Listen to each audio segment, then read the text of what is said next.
Hey guys, thanks for jumping here back in my YouTube channel. Today we're going to be talking about Bitcoin and how to analyze the weekly charts to get some insights on the dips and peaks. I got yesterday several texts from people asking me to talk more about the technical side of the charts, and so I decided to start making a video each week in which I talk more about the mathematical side of trading.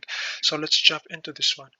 Okay, I just want to start by saying that I'm not a financial advisor. If that's what you're looking for, then you are definitely in the wrong place. I definitely don't know exactly where the dips and tops are, but there are several indicators that I'm going to show that can help us understand the momentum that we are in and what's really going to happen on the market next. So it makes easier for us to know when to buy and of course when to sell. The first indicator that I'm going to talk about is the P cycle indicator. This one, let me show you the inputs, guys.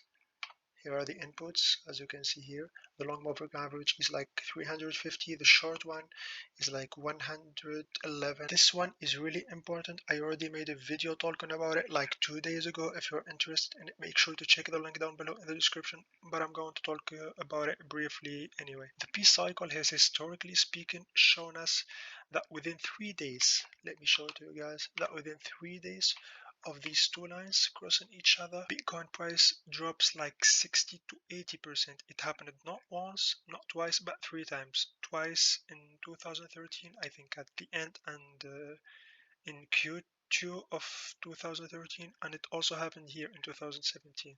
It usually helps us identify the big dips, as I said, so we don't see it every time, but I'm definitely certain that we may see it at the end of this year, or probably yeah, like Q2, Q3 to Q4, sorry, of 2021. The hourly chart, as you can see here, this is back in 2017. Here we had the cross in the 16th of December in 2017.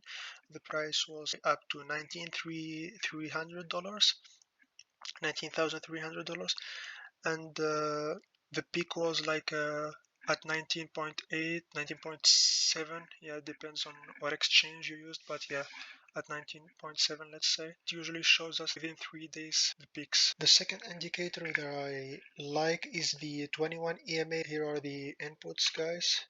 Okay, so whether we are in a bullish trend, in a bull cycle, or a bearish trend, a bearish cycle, we always end up going back to the 21 EMA ribbon. It may take us sometime, it may even take us several months before we do so, but we have to revisit. We usually end up revisiting it, historically speaking, I mean. For example, now the price of Bitcoin is at almost, yeah, is at over $31,000. Holy crap.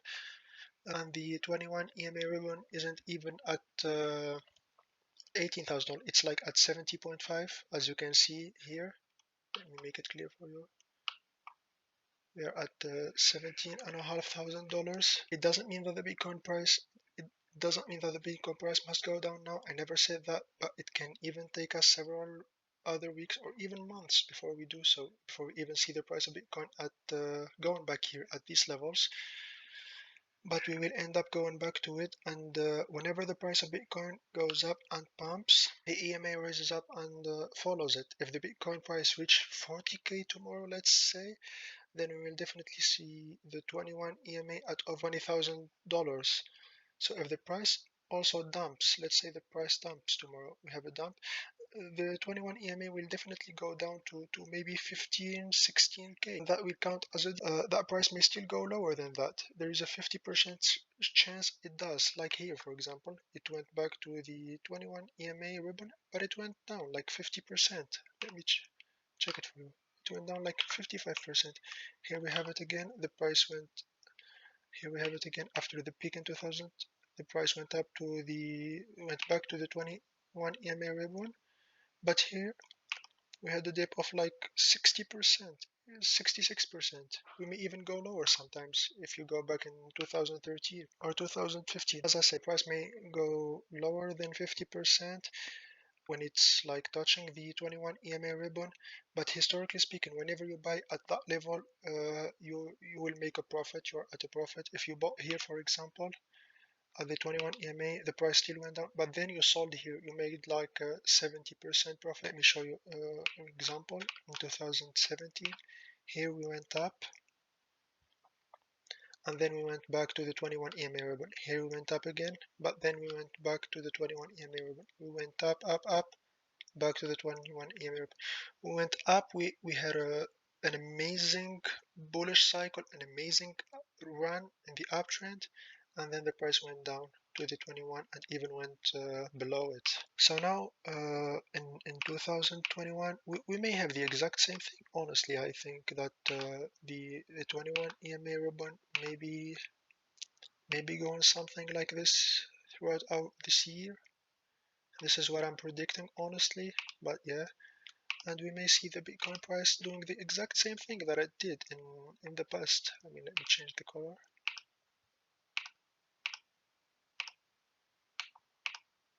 I mean, the price went up, up, up. We may go back down now. We may go back down to $23,000.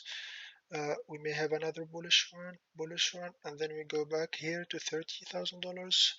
We may have another run to like $60,000 or $70,000, and we will go back. I usually try to time my buys at around the 21 EMA ribbon here. But again, I'm not saying that you should do so, you shouldn't follow me, but historically speaking, that's the best time to buy. I usually try to wait like 6 to 8 weeks to see if the candles will go under the yellow line of the 21 EMA ribbon. If it doesn't, then I just honestly buy. If it does, I wait for at least a 40% dip and I start buying at those levels. Let me show you an example if we go back to 2017. So here, for example, we had a crust here, as I said.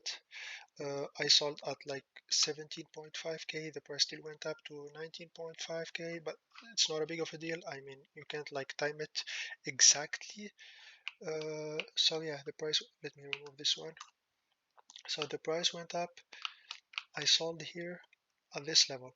Then the price went down. I waited here. I started to wait. I saw that the price, as I said, I wait 6 to 8 weeks. I started to wait. I saw a dip here. But then the price went up. I was a bit confused, so I waited a bit more. It happened again here, and I waited. When it did this dip, I bought. I bought here, and then I kept waiting. It came here, and it did like the 40% dip that I'm talking about. It did more than that.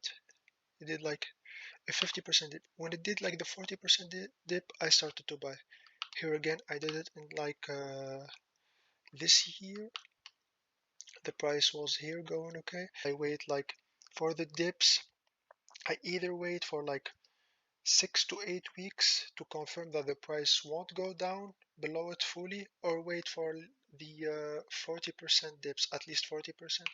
The price here went up like over 40%, and I bought at like 4,000 US dollars, honestly. Another indicator that I like, and it's really famous, it's the RSI, the Relative Strength Index. I see usually other YouTubers and crypto content creators telling people to buy under 30 when the RSI is under 30, like here, and to sell whenever it's over 70. I honestly don't like this approach and idea very much because sometimes it may take us several years, like as you can see here, since 2015, holy shit, before you even see an RSI like under 30, and sometimes selling at like 70 is a bad idea, as you can see here. I mean, if you sold here at when the RSI was at 70 here, you probably missed on another 150% pump, which is really bad.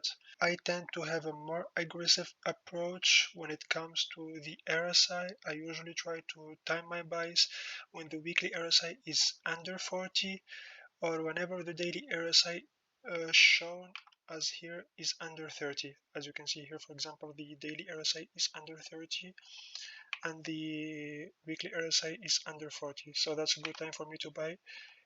Here, for example, the weekly RSI isn't under 40, but the daily RSI is under 40, and it's a good time for me to buy. For example, if I bought here, let's say, I didn't see that the weekly RSI is under 40. I didn't get a confirmation from the weekly RSI, but I got a confirmation from the daily RSI. If I bought here, for example, when the daily RSI was under 30 and I sold here, let's say, that's a 50%. Yeah, that's great. That's amazing. 60, even better, 60%. If I sell now, that's over like 300, 400%. So as I said, I usually prefer to sell before we reach 90. I try to get rid of everything before, almost most of my holdings before we reach 90, and I buy again starting at like 40 when the weekly is at 40. Usually here, these are really bad times to enter the market and good times to sell. And we have the one here. As I said, we may go down, but it's super risky if we enter the market. So guys, I forgot to do the outro while I'm editing the video. I just wanted to say that if you like the video, make sure to leave a thumbs up, subscribe to the channel, leave a comment down below if you have any questions, or even if you didn't like the video, make sure to leave a comment down below so you give me your feedbacks. And that was about it.